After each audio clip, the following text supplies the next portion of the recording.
Thomas Jefferson est un des fondateurs des États-Unis, puisqu'il a rédigé la Déclaration d'indépendance. Il a été gouverneur de Virginie. À un peu plus de 40 ans, il est nommé ambassadeur à Paris, auprès de la cour de Versailles, et il va rester 5 ans, jusqu'à la Révolution, mais il partira un peu avant la Révolution française. Et c'est un homme d'une culture universelle, exceptionnelle. Il est véritablement, parmi les esprits de son temps, celui qui est aussi bien à l'aise dans l'architecture, dans l'agriculture. Et justement, c'est l'agriculture qui l'intéresse. Le vin, il a essayé d'en faire en Virginie, il a échoué, il ne savait pas que le phylloxéra était dans le sol.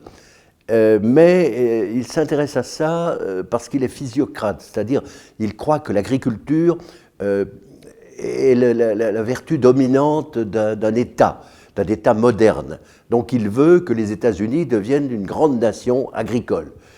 À l'époque, on ne parlait pas d'industrie. Et c'est ça qui va le porter vers la vigne. Mais il pense que ce sera dans un deuxième temps. Il pense qu'il faut d'abord des céréales, des pommes de terre, et puis après viendra le temps du vin. D'autant qu'à l'époque, on boit très peu de vin aux États-Unis. Et véritablement, Jefferson est une exception dans la société américaine de son temps. Et naturellement, il brille à Paris, puisqu'il est d'abord, c'est un homme de grande culture, et il s'intéresse à tout. On va avoir l'exemple de ce voyage, il s'est cassé le poignet en 1787, et il va partir en cure à Aix pour soigner son poignet. En fait, c'est un voyage qui va durer 4 mois. Oui, les ambassadeurs à l'époque pouvaient prendre du bon temps, et il va voyager à travers, ce qui est étonnant pour l'époque, à travers les vignobles. Ben oui, il va faire le tour de France des vignobles, il s'intéresse beaucoup à ça, en Bourgogne, mais aussi à Bordeaux, un peu partout. Et son intérêt va le porter vers le détail, vers la façon dont les choses sont faites. Par exemple, cet ambassadeur ne va pas du tout aller dans les grandes familles. Par exemple, à Dijon, il aurait pu aller dans la très haute société de l'époque, du Parlement de Bourgogne. Pas du tout, il va trouver un tonnelier qui va lui faire visiter la Bourgogne et lui raconter tout ce qui va l'intéresser, c'est-à-dire des choses vraies.